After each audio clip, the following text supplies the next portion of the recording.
Hi friends, ನಾವಿವತ್ತು ಕಡಲೆಕಾಳು ಮಸಾಲ ಸಾಂಬಾರು ಹೆಂಗೆ ಮಾಡೋದಂತ ನೋಡೋಣ. ಪಕ್ಕ ಹಳ್ಳಿ ಸ್ಟೈಲಲ್ಲಿ ಮಾಡಿದ್ದೀನಿ ನೋಡಿ, ನಿಮಗೂ ಇಷ್ಟ ಆಗುತ್ತೆ ಪಕ್ಕ. ಇದಕ್ಕೆ ಬೇಕಾಗಿರೋದು ಕಡಲೆಕಾಳು, ತರಕಾರಿ. ನಾನಿಲ್ಲಿ ಹೀರೆಕಾಯಿ, ತೊಂಡೆಕಾಯಿ ಮತ್ತು ಸೋರೆಕಾಯಿ ತೊಗೊಂಡಿದ್ದೀನಿ. ಇದು ಮಸಾಲೆಗೆ ಬೇಕಾಗಿರೋ ಐಟಮ್ಮು. ಟೊಮೊಟೊ, ತೆಂಗಿನಕಾಯಿ, ಈರುಳ್ಳಿ, ಶುಂಠಿ ಬೆಳ್ಳುಳ್ಳಿ, ಹುಣಸೆಹಣ್ಣು ಮತ್ತು ಮಸಾಲ ಖಾರ ಪುಡಿ ಅಷ್ಟು ಬೇಕಾಗುತ್ತೆ.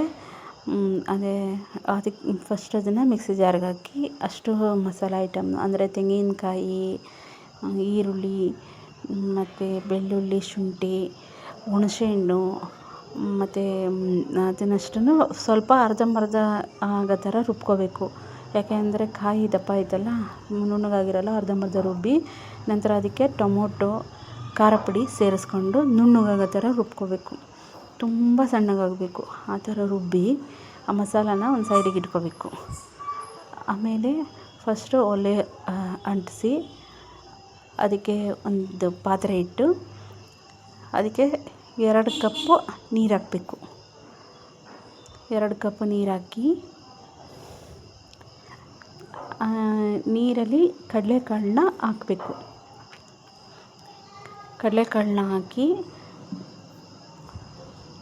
ಅದು ಚೆನ್ನಾಗಿ ಕುದಿ ಬರೋವರೆಗೂ ಕಾಯಬೇಕು. ಯಾಕೆಂದರೆ ಕಾಳು ನೆನೆಸಿರ್ತೀವಲ್ವ, ಹಾಗಾಗಿ ಬೇಗ ಬೇಯುತ್ತೆ. ಅದು ಕುದಿಯುವಾಗ ಚೆನ್ನಾಗಿ ಕುದಿದೆಯಾ ನೋಡಿ, ಸ್ವಲ್ಪ ಬೆಂದರೆ ಸಾಕು. ಅದಕ್ಕೇ ತರಕಾರಿ ಸೇರಿಸ್ಕೋಬೇಕು.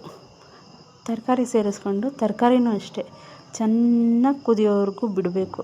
ತಪ್ಪಲೆಯಲ್ಲಿ ಮಾಡಿದ್ರೆ ರುಚಿನೇ ಬೇರೆ ಇರುತ್ತೆ ಫ್ರೆಂಡ್ಸ್. ಕುಕ್ಕರಲ್ಲಿ ಮಾಡಿದ್ರೆ ಅಷ್ಟು ರುಚಿ ಬರೋಲ್ಲ. ಹಾಗಾಗಿ ನಾನು ತಪ್ಪಲೆಯಲ್ಲೇ ಮಾಡ್ತಾಯಿದ್ದೀನಿ. ಈ ಥರ ಸ್ವಲ್ಪ ತರಕಾರಿ ಬೇಯಬೇಕಾದ್ರೆ ಉಪ್ಪು ಹಾಕಬೇಕು, ತರಕಾರಿ ಉಪ್ಪಿಡಬೇಕು. ಹಾಗಾಗಿ ಅದನ್ನೊಂದು 5ರಿಂದ 10 ನಿಮಿಷ ಬೇಯೋಕ್ಕೆ ಬಿಟ್ಬಿಡಬೇಕು. ಅದು ಚೆನ್ನಾಗಿ ಬೆಂದ ಮೇಲೆ ಚೆನ್ನಾಗಿ ಅಂದರೆ ಉಪ್ಪು ಇಟ್ಕೋಬೇಕು ತರಕಾರಿ. ಅಲ್ಲಿವರೆಗೂ ತರಕಾರಿ ಬೇಯಬೇಕು. ಆಮೇಲೆ ಕಲರ್ ಚೇಂಜ್ ಆಗುತ್ತೆ ತರಕಾರಿ ಬೆಂದಿರೋದು. ಆ ತರಕಾರಿ ಬೇಯೋವರೆಗೂ ಅದನ್ನು ಕ್ಲೀನಾಗಿ ಕುದಿಸ್ಕೋಬೇಕು. ಕುದಿಸಿ ನಂತರ ಅದಕ್ಕೆ ರುಬ್ಬಿಟ್ಟಿರೋ ಮಸಾಲಾನ ಸೇರಿಸ್ಕೋಬೇಕು. ಸೇರಿಸಿ ನೀಟಾಗಿ ಮಿಕ್ಸ್ ಮಾಡ್ಕೋಬೇಕು. ನಮಗೆ ಸಾರು ಎಷ್ಟು ಹದಕ್ಕೆ ಬೇಕು, ಅಂದರೆ ತೆಳ್ಳಗೆ ಬೇಕಾ, ಗಟ್ಟಿಗೆ ಬೇಕಾ, ಮೀಡಿಯಮ್ ಬೇಕಾ, ಆ ಥರ ನಾವನ್ನ ನೀರು ಸೇರಿಸ್ಕೋಬೇಕು. ಚೆನ್ನಾಗಿ ಕುದಿಸಿ ತೊಳೆದು ಅದನ್ನೆಲ್ಲ ಹಾಕಿ, ನಾನಿಲ್ಲಿ ತುಂಬ ಗಟ್ಟಿನೂ ಇಲ್ಲ, ತುಂಬ ತೆಳ್ಳನೂ ಇಲ್ಲ, ಮೀಡಿಯಮ್ ಸೈಡ್ ಮಾಡ್ತಿದ್ದೀನಿ. ಮತ್ತು ಉಪ್ಪು ಸೇರಿಸ್ತಾ ಇದ್ದೀನಿ. ಈ ಮಸಾಲೆ ಎಲ್ಲ ಸೇರಿಸಿದ್ವಲ್ಲ, ಉಪ್ಪು ಕಮ್ಮಿ ಆಗಿರುತ್ತೆ. ಹಾಗಾಗಿ ಸ್ವಲ್ಪ ಉಪ್ಪು ಹಾಕ್ತಾಯಿದ್ದೀನಿ. ನೀವು ರುಚಿ ನೋಡಿ, ರುಚಿಗೆ ತಕ್ಕಷ್ಟು ಉಪ್ಪು ಹಾಕೋಬೇಕು. ಸಾರು ಅಷ್ಟೇ, ನಿಮ್ಗೆ ತೆಳು ಬೇಕಾ, ಗಟ್ಟಿ ಬೇಕಾ, ಆ ಥರ ನೋಡಿ ಹಾಕೋಬೇಕು. ಚೆನ್ನಾಗಿ ಕುದಿಬೇಕು ಫ್ರೆಂಡ್ಸ್. ತರಕಾರಿ ಎಲ್ಲ ಚೆನ್ನಾಗಿ ಬೇಯಬೇಕು.